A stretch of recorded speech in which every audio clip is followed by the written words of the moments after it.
It's Valentine's, but with a twist.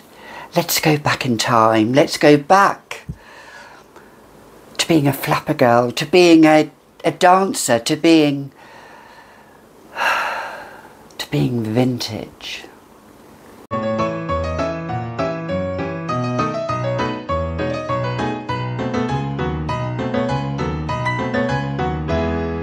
Hi, I'm Gabby. Welcome back to another edition of the Fragrantician, where we talk about perfumes, where myself and my little cohort Claude will make us available to you. What's it about today? It's all about vintage. It's always about vintage, isn't it? If you're new here, welcome. I'm the Fragrantician. I talk about perfumes, but I focus on vintage scents. I focus on the scents that are from a bygone era, scents that we can still have today, modern scents that maybe even depict a bygone era. So if that's your jam, if that's your strawberry jam to your bread and butter, or if you're like me, a Marmite lover, and you like it slathered on your toast, let's slather it on, then keep on watching. Side note, if you hate Marmite, that's fine. You're more than welcome to. I can change you. But anyway, let's talk about 5 vintage scents for Valentine's. Let's talk about the first one, which is an inexpensive one called Tuberose by Monotheme. Yes, Monotheme Tuberose. This is what Bette Davis would wear when she was asked, "What perfume do you wear, Bette?" Tuberose is what she answered. I mean, I think it was by Estee Lauder, but it was a tuberose based fragrance. But if you want to recreate that tuberose scent, then go ahead and get Tuberose by Monotheme. This is not a sweet tuberose, it is just an indolic tuberose. It is straight up in your face. I'm here and I'm going to stay here whether you like it or not. I'm going to give my opinion. I'm a strong man, I'm a strong woman, I'm strong whoever I am. Yeah. And I'm a strong trans woman, proud of who I am. So Monotheme, this is Tuberose Monotheme, Tuberose. We salute you. It is long lasting. It has good longevity for such a cheap fragrance. Yes, I use that word cheap. I don't like using that word cheap if I can help it, but in this instance I will. It is, I'm closing my eyes here because I've got the fan on, and as a woman we don't want blowback, do we? No, we don't do blowback here. Well, anyway, mind out of the gutter, Gabby. If you like Tuberose, you'll love this. Thank me later. Moving on to a lipsticky scent, but a lipsticky scent, boudoir scent with a difference. Angel's Dust by Francesca Bianchi. Yes, women will swoon, men will swoon, them will swoon, they will. Oh, and I'm swooning just now. This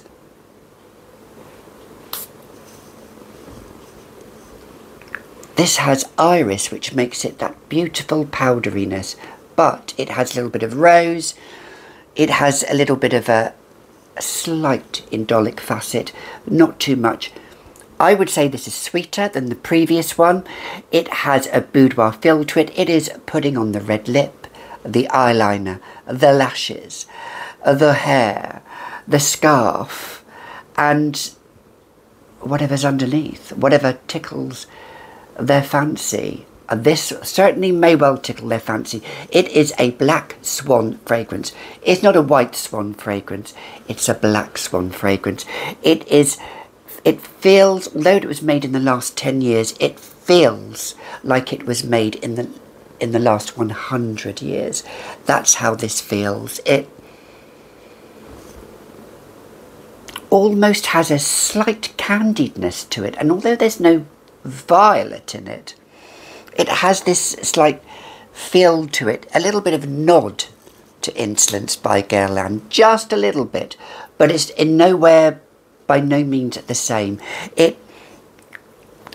Think 1940s glamour, think 1930s glamour, think Rita Hayworth, think...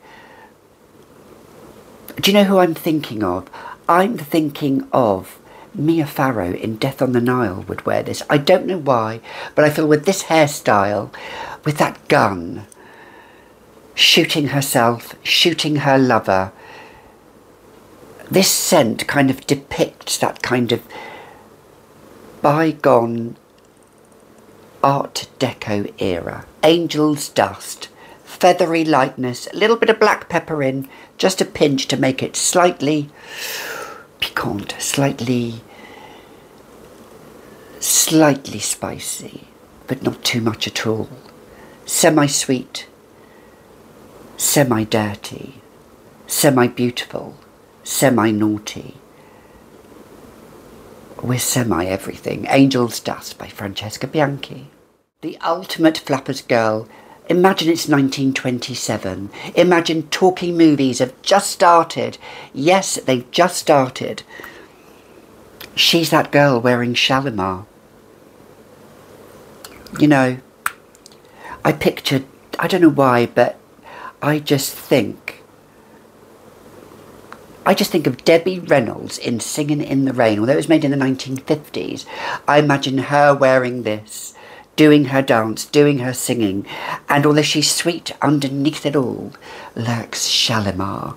Yes, Debbie Reynolds, yes, you weren't that sweet and innocent girl, were you? No, it is lemon, it is bergamot, it is leather, it is vanilla, it is a powder puff of a vanilla scent.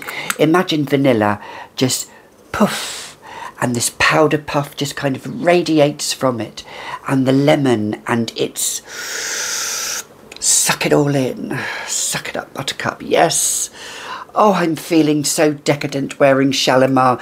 This little bit of leather here is a bit of a touch, a bit of a nod to a bit of naughtiness, a bit of animalic facet. Does the Shalimar girl live in you? Comment below. If she does, you're in my gang. You're part of the Black Bottom gang. You're part of the Charleston gang. You know, kick those heels and seduce. Seduce. Seduce. Dahlia Noir is the femme fatale. She is the Lauren Bacall. Just think bogey. Just think moonlight. Just think Lauren Bacall whistling. You know that famous line? Yes, you know how to whistle. Just put your lips together and blow. Yes, Lauren Bacall, we salute you. This is what she would wear. Although she didn't wear this, I imagine her wearing this in a film noir, smoking a black long cigarette on those holders, just with that sultry voice. Let's face it, Lauren Bacall took lessons from me, darling, when it came to speaking with diction. Yes, speaking with diction. Yes, I love Dahlia Noir. It is powdery. It is my husband's favourite scent. It will lure him on Valentine's. It will lure her. It will lure them all. It has this rose in it, but it's almost verging on gothic, almost verging on dark and deep and dense and sexy, sexual, sensual, all of the S's, all put together. What does it make? Dahlia Noir by Givenchy. It is a beautiful, let's look, I'm just looking on the back here. Yeah, it's bewitching patchouli. It does have a little bit of tonka bean in there as well, just to give it a bit of sweetness in there. But this powderiness, again, from that bygone era, it evokes such decadence and naughtiness, and it's perfect for a Valentine's night. Perfect for any time of the year. Dahlia Noir by Givenchy. Lauren Bacall, she was one of those women, she was one of those strong, steadfast women, knew what she wanted. She didn't crave fame. She actually was interviewed once by Terry Wogan, and there is a quote she made that back then, and this was in the early 90s, I believe, she said then, and she was a lot older, everyone wants their 15 minutes of fame nowadays, and that we were talking 30 years ago. So what are we like now? Excuse me, my cat has just... It does have this softness, which comes from the rose, but the mimosa is there as well, and the mimosa has this almost effervescent bubbliness to it. It is absolutely beautiful. I love it. Dahlia Noir by Givenchy. And lastly, the last one we're going to talk about, and I'm not going to talk about it too much because let's face it, I have talked about it a lot, is Hera by Papillon. This, if you like Angel's Dust, you may well like this one, but this has, it is more floral, I would say. This is, although Angel's Dust is floral, this is a bouquet of florals, but imagine a black Gothic bride wearing this. Imagine, you know, the Art Deco of the 1920s, all in black, mourning the death of her husband. She's already buried 5 or 6. She's moving on to her 7th. This is Hera. Yes, I said it, and yes, I stand by it. This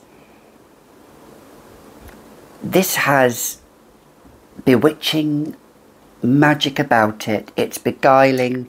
It's captivating.